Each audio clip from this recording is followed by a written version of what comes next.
les crypto-monnaies, comme le Bitcoin, l'Ethereum et bien d'autres, ont connu une popularité croissante ces dernières années.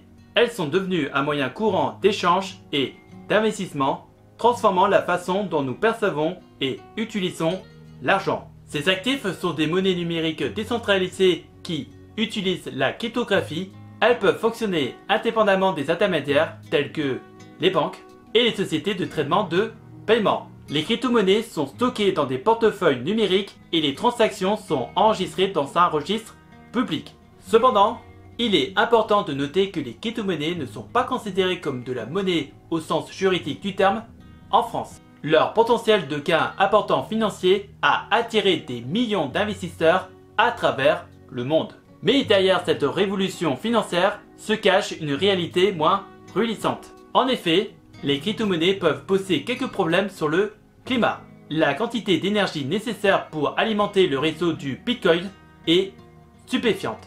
Le processus de minage, qui consiste à valider un ensemble de transactions de données en échange d'une récompense, souvent de la monnaie virtuelle, est particulièrement énergivore. La majorité de cette énergie provient souvent de sources fossiles, contribuant ainsi à l'émission de gaz à effet de serre. Nous allons maintenant examiner de plus près comment ces technologies affectent notre planète et des problèmes que je viens de mentionner.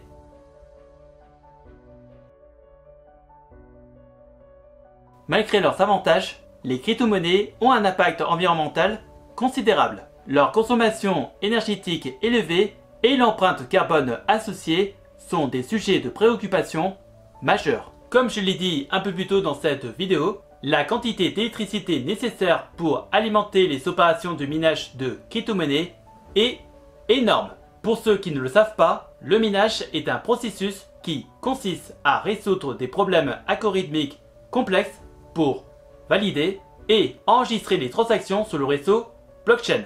Et ce processus nécessite une puissance de calcul importante, souvent fournie par des machines spécifiques dédiées au minage. Pour vous donner une idée de l'ampleur de la consommation d'énergie pour ces opérations, en 2018, la production annuelle totale du Bitcoin a utilisé 31,3 TWh d'électricité et produit 17,3 mégatonnes de CO2. De plus, une simple transaction de Bitcoin coûte aujourd'hui 2000 kWh, assez pour alimenter un foyer canadien moyen pendant plus de 3 semaines. Si le Bitcoin était un pays, il serait plus énergivore que la Norvège ou l'Argentine. Ces informations peuvent sembler alarmantes et elles le sont. Cependant, il est important de noter que des efforts sont en cours pour rendre le minage de crypto-monnaies plus durable. Nous allons maintenant examiner ces solutions et de la façon dont elles pourraient aider à atténuer l'impact des crypto-monnaies sur le climat.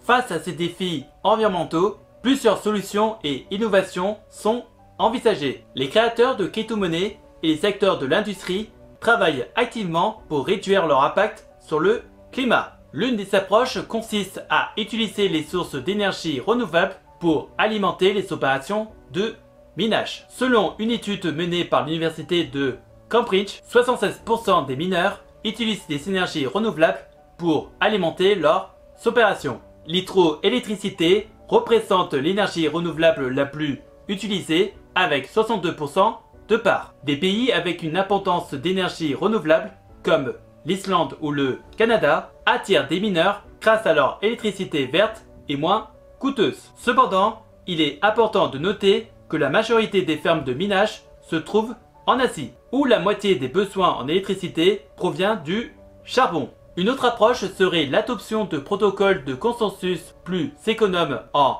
énergie, tels que le Proof of Stake, qui ne nécessite pas de puissance de calcul intensive pour sécuriser le réseau. Des crypto-monnaies comme l'Ethereum sont passées du Proof of Work, couramment en énergie, au Proof of Stake dans cette optique. Concernant l'Ethereum, cette transition a eu lieu le 15 septembre 2022. De nouvelles crypto-monnaies respectueuses de l'environnement voient le jour avec des considérations écologiques et éthiques. Ces monnaies fonctionnent avec une technologie basée sur la consommation d'énergie moindre par rapport aux crypto-monnaies traditionnelles. Elles sont conçues pour être plus respectueuses de l'environnement en utilisant des protocoles de consensus moins gourmands en énergie. Maintenant, parlons un peu plus en détail de certaines crypto-monnaies les plus problématiques et celles qui vont apporter des solutions.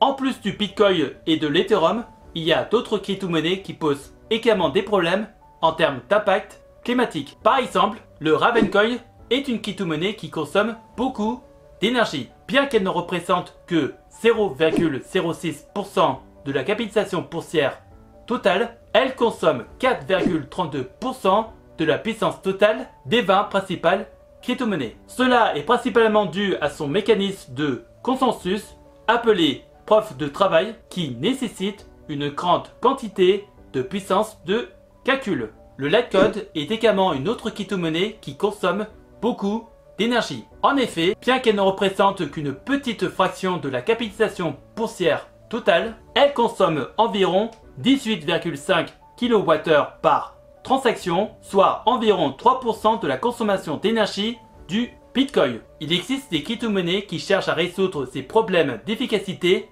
énergétique, comme le Cardano qui est une crypto-monnaie qui utilise un processus de consensus appelé preuve d'enjeu, comme on en a parlé un peu plus tôt dans cette vidéo. Et il faut savoir que la consommation d'énergie annuelle du Cardano est d'environ 2,602 GWh, ce qui la rend environ 214,672 fois plus économe en énergie que Bitcoin. Certaines crypto-monnaies sont même conçues pour favoriser l'utilisation d'énergie renouvelable.